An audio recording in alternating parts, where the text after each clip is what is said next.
वहीं से लिए थे, कट चालू। अरे चलो आप ध्यान से सुनो, ये बकलो लोग कहाँ बैठा है। अच्छा कोनो बात नहीं, चलो देखो ध्यान से, देखो चलो पढ़ो, सुनो। देखो ये जो समांतर श्रेणी है, इसका क्रम जो है किताब में सही से नहीं है। पहले हम लोग क्या सवाल किए, तीसरा क्वेश्चन, उसके बाद दूसरा क्वेश्चन, उसके बाद पहला क्वेश्चन, उसके बाद हम लोग सवाल करेंगे, ठीक है। 4 ही क्वेश्चन है, ये तीसरा सवाल कर लिए। अब किस पर आएंगे, चलो आप ध्यान दो तुम लोग। ए और डी तो ज्ञात करना सीख लिए। चलो मैं एक और श्रेणी अपने मन से लिखता हूँ, ठीक है। चलो देखो ध्यान से जी, जैसे मान लो एक श्रेणी में लिख दिया। पहले ये बताओ ये समांतर श्रेणी है कि नहीं है? जान गया तुम लोग? अब सुनो, अब मैं तुमसे पूछूं, ध्यान से समझ लो, ये इसको क्या बोलते हैं? प्रथम पद हो गया। अगर मैं कहूं कि ये जो है, ये वाला पद 20 जो है, ये a प्लस बता, डी पहले बताओ, इसमें डी बता दो। ए तो 10 था, डी बताओ 10 है, ठीक है। तो इसका भी मान कितना हो गया? 10 हो गया। और 10 में 10 जोड़े हो तो क्या हो गया? 20। यानी कि a प्लस डी जोड़ोगे तो कितना आ जाएगा? दूसरा पद आ जाएगा। अरे समझ में?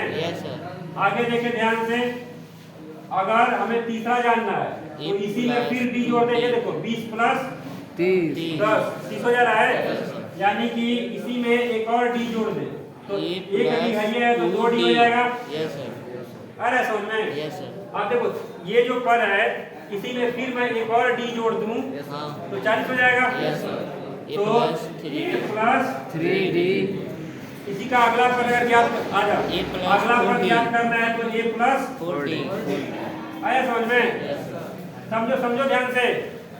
तो अब इस तरीके से एक हम लोग का समांतर श्रेणी का सूत्र बन गया। क्या बना? पहला पद को हम लोग क्या बोलते हैं? दूसरे पद को a प्लस, तीसरा पद का a प्लस, उसके बाद a प्लस 3d, उसके बाद a प्लस 4d। आया समझ में? चलो देखो ऐसे ही करते चले जाओगे। अब देखो इसको हम लोग कह रहे हैं पहला पद, और इसको दूसरा पद, और इसको तीसरा पद। अब अच्छा से समझिए, चौथा पद। यानी कि ये देखो, अगर मैं दूसरा पद कह रहा हूँ तो a गोडी, अगर मैं तीसरा पद कह रहा हूँ तो 2, अगर मैं चौथा पद कह रहा हूँ तो 3। आ रहा समझ में? एक तो क्या हो रहा है? कम हो जाएगा। अगर मैं पांचवा पद कहूँगा तो 4d।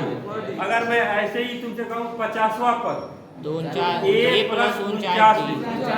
अरे समझ में? अगर हम तुमसे कहें 100वां पद, a प्लस 99d। अगर हम तुमसे कहें 1000वां पद, क्योंकि तुम्हारे बुक में 1000वां की बात किया है, a प्लस 999d। आया समझ में? तो इस तरीके से हम चलते हैं, दूसरा क्वेश्चन लगाते हैं, ठीक है।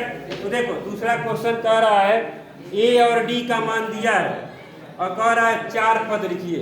समझ में आ रहा है? a और d का मान दिया है और 4 पद लिखना है। तो हम लोग a और d का मान हम बताते हैं और एक सवाल का 4 पद लिखते हैं, अब बाकी तुम लगाओगे। सही है?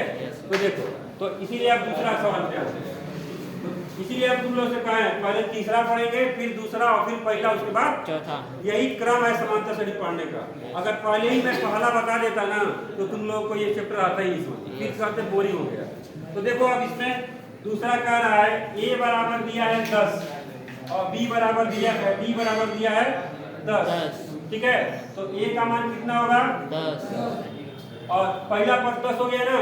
अब मैं पहले श्रेणी लिख लूं, a plus b, a plus 2d, a plus 3d। 4 ही पद बोला है, तो ये 4 पद हो गया ना। क्योंकि 4 पद कहा है तो 3 तक जाएंगे ना। चल, तो a का मान रखेंगे 10 और इसका मान 10 प्लस 10 20, ठीक है। और इसका मान क्या हो जाएगा? 10 प्लस 2 गुणे 10। इसका मान क्या होगा? 10 प्लस 3 गुणे 10। तो ये देखो इसका तो 10 हो जाएगा और 10 10 20, और ये 20 10 30, और ये 40। 4 पद हो गया ना। दूसरा का पहला हम लोग लगा दिए। सही है? अब तो घंटी लग गया। अब आगे जो है हम लोग कर लगाएंगे, ठीक है।